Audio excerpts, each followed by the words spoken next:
अच्छा जी, एसडीओ का पेपर है आप लोगों का। कोई स्टूडेंट्स का सैटरडे मॉर्निंग को है, कुछ का सैटरडे इवनिंग को, फिर संडे मॉर्निंग, संडे इवनिंग। अभी तक तो यही कंफर्म है कि पेपर होना है। ठीक है, और होगा इंशाल्लाह, क्योंकि अब 9 बज गए हैं तकरीबन।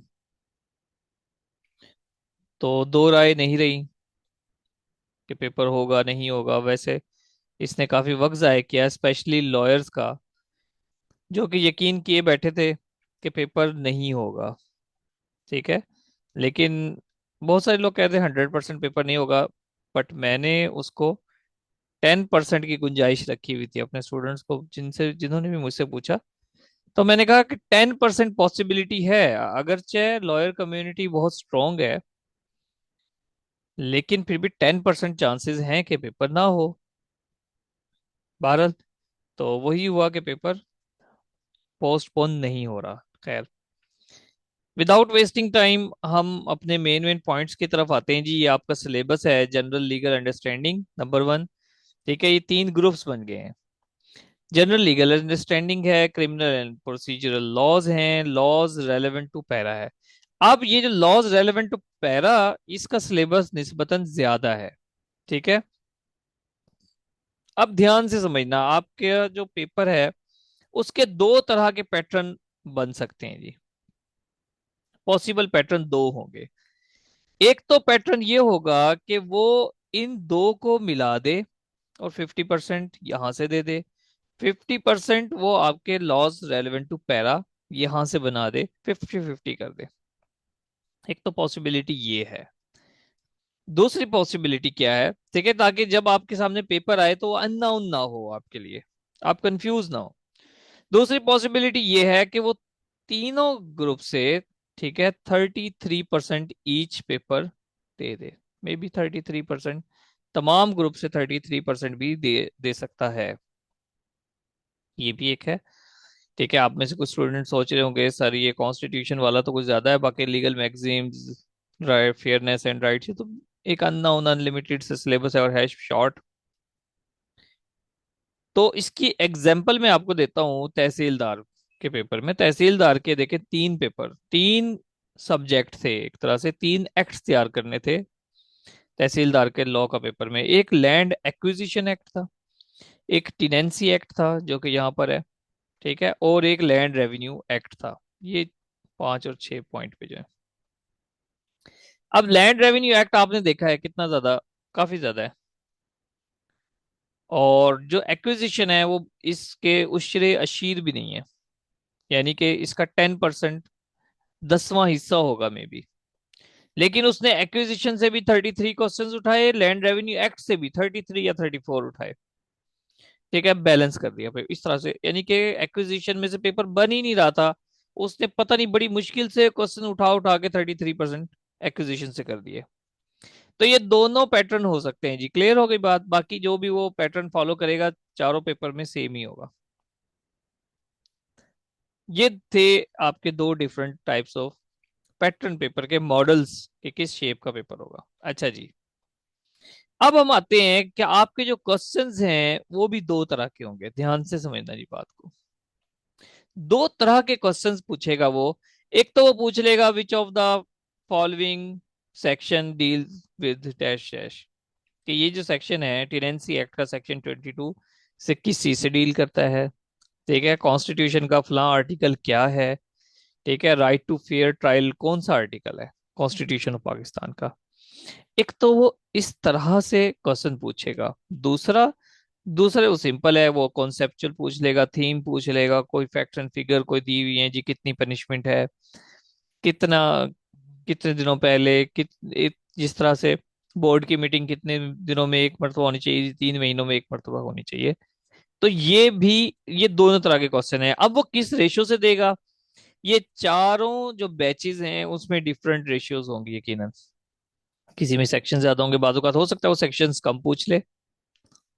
इसकी दो एग्जांपल्स हैं जी हमारे पास। असिस्टेंट रजिस्ट्रार कोऑपरेटिव सोसाइटी का पेपर हुआ था, आई थिंक 2021 में। और उसमें को 60+ उसने इसी तरह के क्वेश्चन पूछे थे, सेक्शंस पूछ लिए थे, सब सेक्शंस। लेकिन वही पेपर उसी डिपार्टमेंट का, उसी पोस्ट का पेपर होता है 2 साल के बाद, तो उसने कोई 20-25 बमुश्किल उसने सेक्शंस पूछे होंगे, बाकी सब थीम से रिलेटेड थे।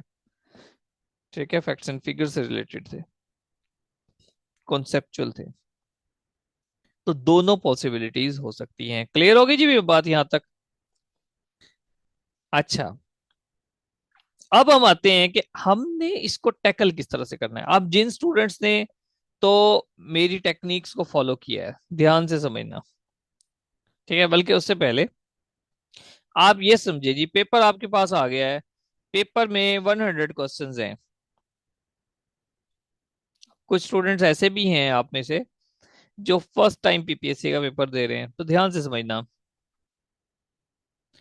पेपर आपके पास आ गया है, 100 मार्क्स का पेपर है। आपने जो दुरूद पाक पढ़नी है, जो आयतल कुर्सी पढ़नी है, वो पेपर हाथ में आने से पहले पहले पढ़नी है। ठीक है, पेपर आने के बाद उसमें फूंके मारने की जरूरत नहीं है। बस अल्लाह का नाम आपने लिया हुआ है, बैठे हो। ठीक है, अटेम्प्ट करना शुरू करो। ठीक है, पेपर में घड़ी लाजमी लेकर जाएं आप, क्योंकि बाजों का एग्जामिनेशन हॉल में घड़ियां नहीं होती। दो एक तरह की बॉल पेन लेके जाएं।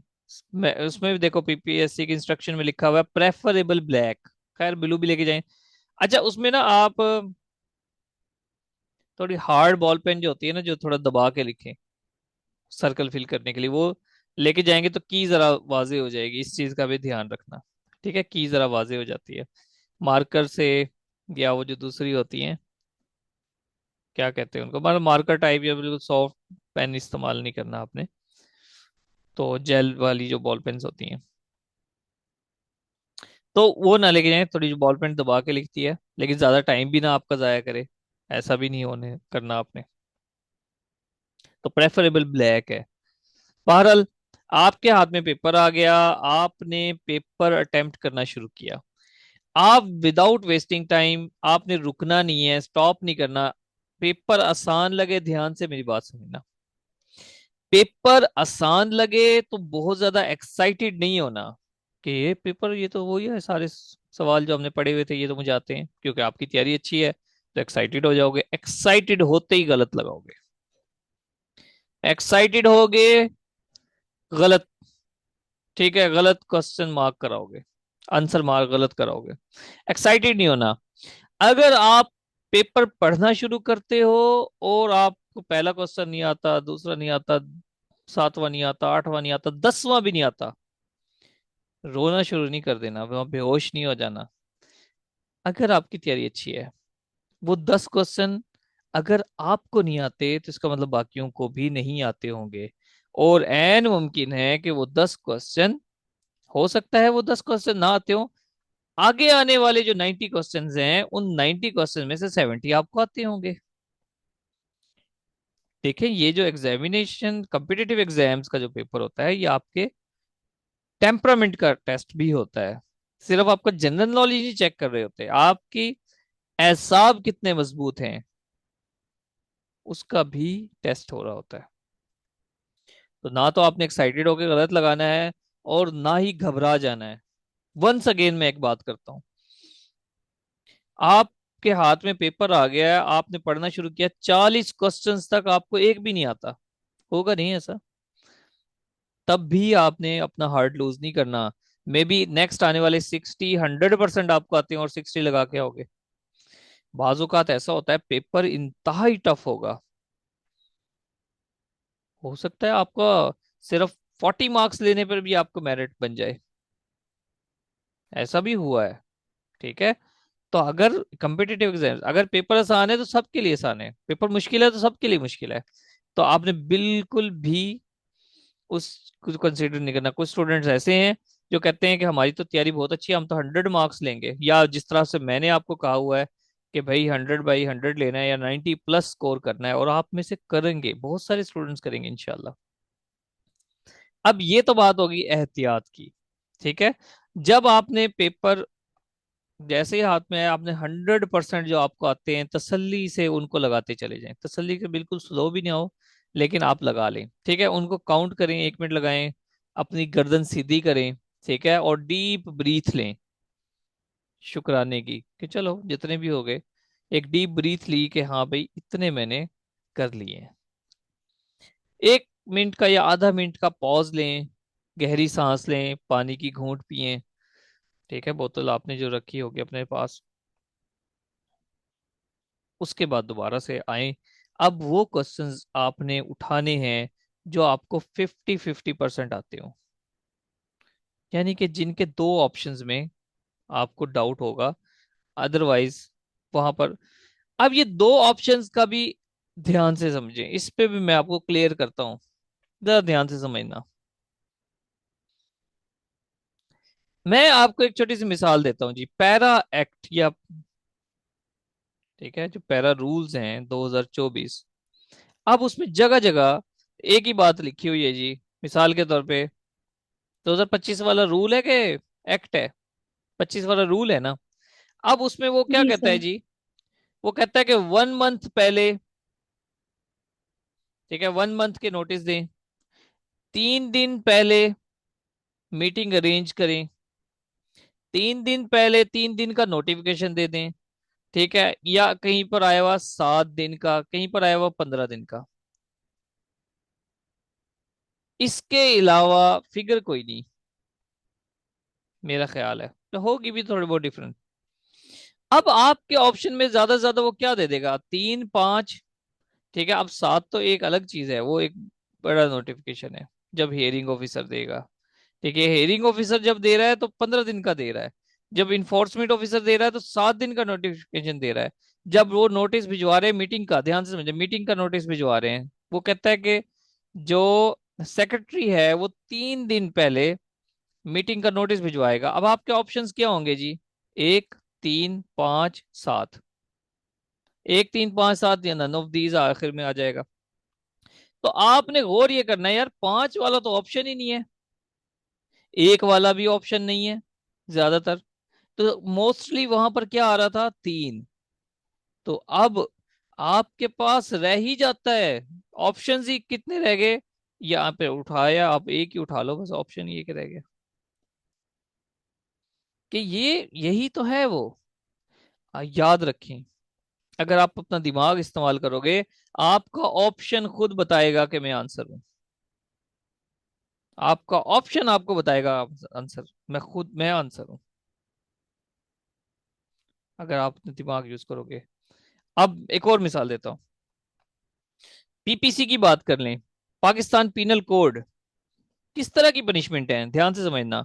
6 महीने कैद, 1 साल कैद, ठीक है, 2 साल तो कम है, 7 साल कैद, 14 साल कैद, ये ज्यादातर ये है ना। मैं आपको एक मिसाल दे रहा हूँ कि आपने ज्यादातर अच्छी तरह तैयार किए होंगे। अब यहां पर कहीं पर ऑप्शन आ जाए 5 साल, मेरा नहीं ख्याल कि 5 साल वाली कहीं पे पनिशमेंट है। अगर आ जाए 8 साल, मेरा नहीं ख्याल 8 साल कहीं पर पूरे पीपीसी में कहीं 8 साल पनिशमेंट दी हो, शायद दी होगी।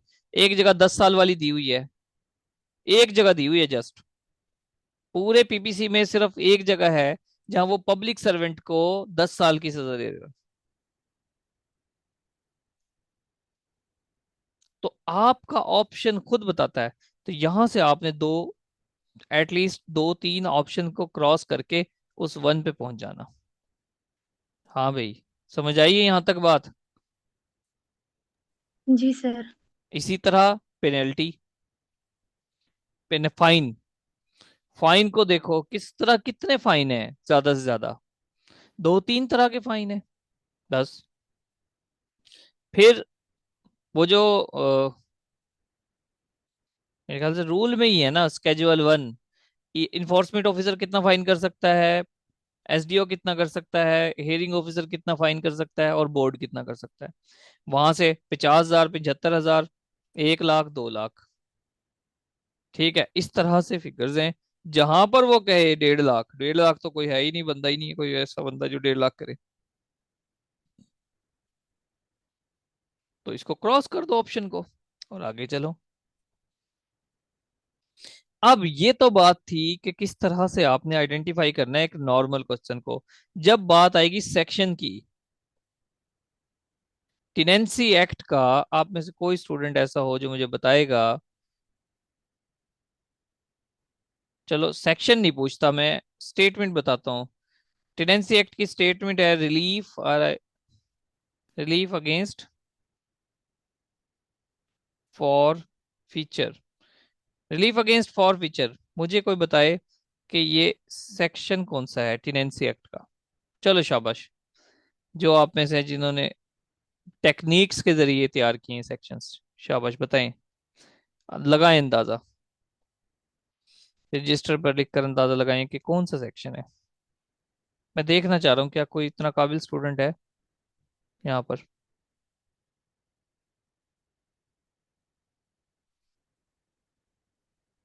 चीटिंग चीटिंग नहीं करनी, हिसाब किताब लगाएं, सितारों वाला हिसाब जैसा लगाते हैं रजिस्टर पे। Relief against for feature tenancy act का कौन सा सेक्शन है? ऑप्शन बताऊं? जी सर। 37, 38, 47, 48। चैट में लिख रहा हूं मैं। 47, 37, 38, 47, 48। नहीं आमना, दोबारा गैस करो, सोचो दोबारा। वेरी गुड, शाबाश इकरामुल्ला, 48 एग्जैक्टली। इम्पॉसिबल है कि आपको टेक्निक के बगैर ये याद हो सको। टेक्निक से आपने तैयार कर लिया, आप फौरन देखो इकरामुल्ला 48 पे पहुंच गए, आमना का थोड़ा सा कसर रह गया, जल्दी में शायद इन्होंने जवाब दिया। 48 इज द राइट आंसर। मुझे बड़ी खुशी होती है जब आप लोग, ये आसान काम नहीं था, ये कोई आसान काम नहीं है। कोई लॉयर से पूछ के देखो, उसको टेनेंसी एक्ट का 48 नहीं आएगा जो आपको आया हुआ है। इसीलिए मैं चैलेंज करता हूँ, जितने मार्क्स मेरे स्टूडेंट्स के आएंगे पूरे पंजाब में किसी के नहीं आएंगे इंशाल्लाह। हाँ भाई, ऐसा है कि नहीं है?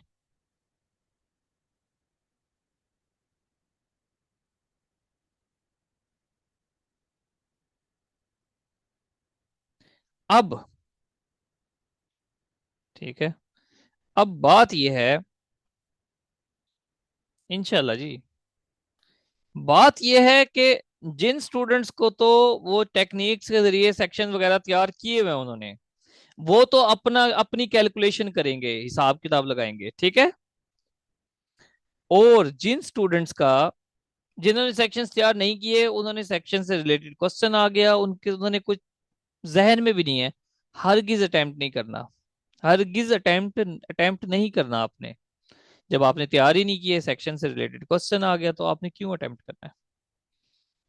ठीक है, आपने अटेम्प्ट नहीं करना। अच्छा, अब जिन्होंने सेक्शंस तैयार किए हुए हैं,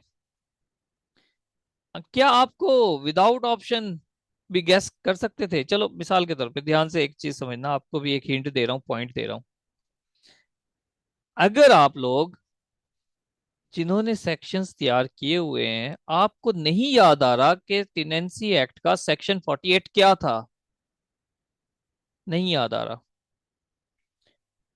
पेपर में आ गया, तो भाई आप 47 याद रखो, रिकॉल करने की कोशिश करो, 46 रिकॉल करने की कोशिश करो, 44 रिकॉल करने की कोशिश करो एक मर्तबा अगर। लेकिन at the end of paper, जब आप जो इजी क्वेश्चन है वो हल हो जाएं, जो आपको रटे हुए हैं बल्कि आसानी से, बिल्कुल आसानी से आपने कर लिए हैं, ठीक है, तब फिर आपने दिमाग पे जोर डाल डाल के, बाकी दिमाग पे जोर डाल के करना है कि यार इसका क्या हो सकता है।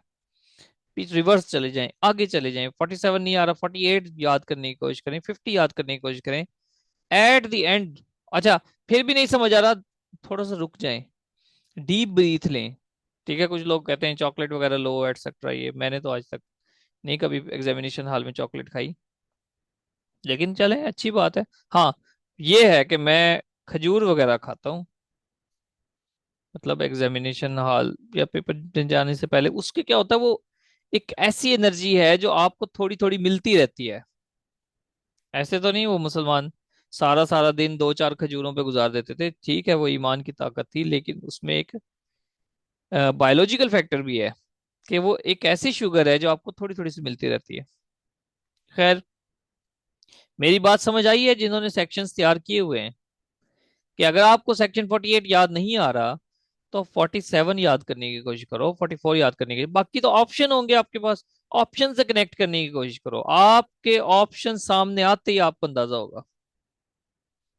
ठीक है, जिस तरह आपने 37 भी, रिलीफ अगेंस्ट फॉरफीचर, 37 नहीं हो सकता, 38 नहीं हो सकता, वो ऑटोमेटिक पता लग गया, 37 तो वो था, 38 तो फलां था, 48 तो ये 48 ही हो सकता है। अब लास्ट थिंग, स्पेशली गर्ल्स के लिए, नंबर वन, आके चेक करने की जरूरत नहीं है कितने ठीक हैं कितने गलत हैं, की वगैरह बताओ, और क्यों पागल होना है, अच्छा हुआ या बुरा हुआ छोड़ो, दफा करो। हाँ, मैं उन स्टूडेंट्स की बात कर रहा हूँ जिनकी तैयारी अच्छी है, जिनकी जो बिल्कुल ही नालायक हैं, वो तो फिर सोचेंगे ना पेपर अच्छा हुआ तो ऐसे की तैयारी करें, अदरवाइज ना करें। तो जिनका पेपर अच्छा, जिनकी तैयारी अच्छी है, आपने बिल्कुल परेशान नहीं होना। एक तो अपने पेपर को नहीं सोचना कैसा हुआ, कितना आए, कितने मार्क्स आएंगे, ये वो। और दूसरा, इस चीज से नहीं परेशान होना, सेकंड टाइम वाला आसान आ गया, संडे वाले आसान आ गए, ये मुश्किल आ गया, पहले वाला आसान था हमारा मुश्किल था, छोड़ दो भाई। आपने मेहनत की ना, बस, कितना अटेम्प्ट करा है, बस इतना काफी है। अपने आप को कम्प्लेक्स ना करो, लाइफ को ज्यादा कम्प्लेक्स करने की जरूरत नहीं है। आपके लिए सेक्शंस तैयार करना एक ख्वाब था, आपने सेक्शंस तैयार कर लिए। अगर आप ये कर सकते हो तो कुछ भी कर सकते हो। ठीक है,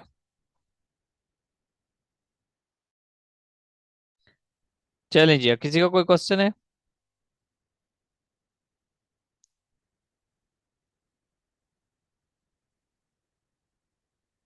की है।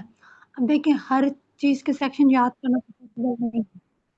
तो क्वेश्चन तो हर सेक्शन में से आ सकता है ना?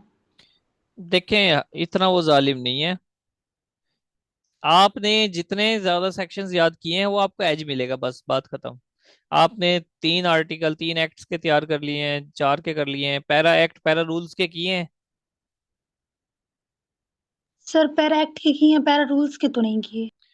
पैरा रूल्स के तो 38 है ना, आई थिंक। Ji sir. तो थोड़ा सा देख लो, कर लेना उसको, आपको अब तो आपको आदत पड़ गई है ये तैयार करने की सेक्शंस।